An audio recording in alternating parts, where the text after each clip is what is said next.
नमस्कार दोस्तों। पिछली बार मैंने एक सवाल आपके सामने रखा था कि बढ़ती आर्थिक दूरी को क्या कम किया जा सकता है, जो आज भारत की परिस्थिति है, जो पूंजीवाद बहुत तेजी से पैर पसार रहा है। इसमें क्या संभव है? मेरा ये दिल कहता है कि कोऑपरेटिव मूवमेंट से सच्चे मन से किया जाए तो इस आर्थिक असमानता को इससे शायद निश्चित तौर पे कुछ कम किया जा सकता है। अब ये सोच यूं ही नहीं निकली। रोजमर्रा के जीवन में हम ये देखते हैं कि कहीं ना कहीं हर एक चीज की वैल्यू बहुत तेजी से बढ़ रही है। हर सेवाओं की कॉस्ट बढ़ते जा रही है और लोगों की सैलरी गिरते जा रही है।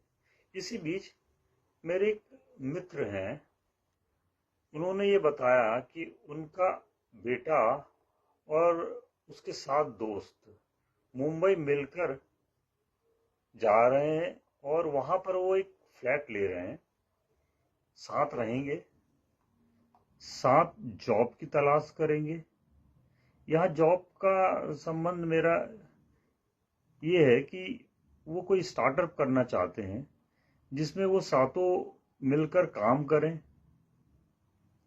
और रोजमर्रा के जो काम होते हैं, जैसे फूड की प्रिपरेशन करना, घर के काम, ट्रांसपोर्टेशन, ये आपस में बांट लें।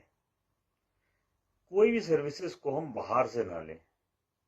अब ये इनका प्लान अचानक मन में आया है क्योंकि साधन सीमित है इनके पास।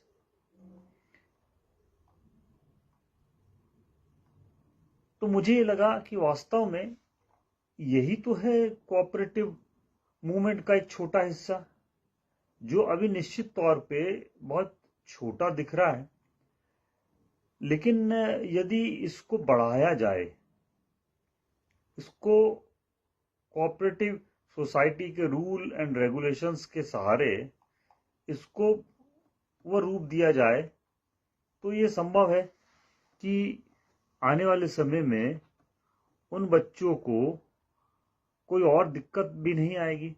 क्योंकि जब तक यदि विचार साझा हैं तो उसका क्रियान्वयन लंबे समय के लिए होना चाहिए।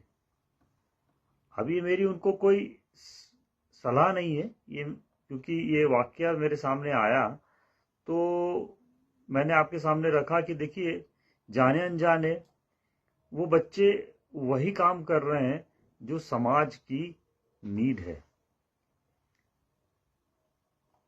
यदि इसको कानूनी रूप दे दिया जाए और एक कोऑपरेटिव सोसाइटी गठित कर दी जाए तो भविष्य में इन लोगों को कोई उलझन नहीं होगी और ना ही कभी ये दोस्ती टूटने की कगार पे आएगी। जिस स्टार्टअप को लेकर वो जा रहे हैं वहां ढूंढने, मुझे लगता है कि यही उनका पहला कदम ही एक नया स्टार्टअप तैयार कर सकता है, जो आर्थिक असमानता को निश्चित तौर पे कम करेगा। क्योंकि वो लागत जो बाहर देनी है वो आपस में बढ़ जाएगी और निश्चित तौर पे कम होगी। तो मैं यहाँ आज कोई निष्कर्ष नहीं दे रहा हूं कि हाँ यही सब कुछ होगा, बट एक सोच है और इसको आगे बढ़ाया जा सकता है व्यवस्थित तरीके से। शायद भविष्य का रास्ता बड़ी क्रांति में नहीं बल्कि छोटे छोटे कोऑपरेटिव कदमों में छिपा है। धन्यवाद।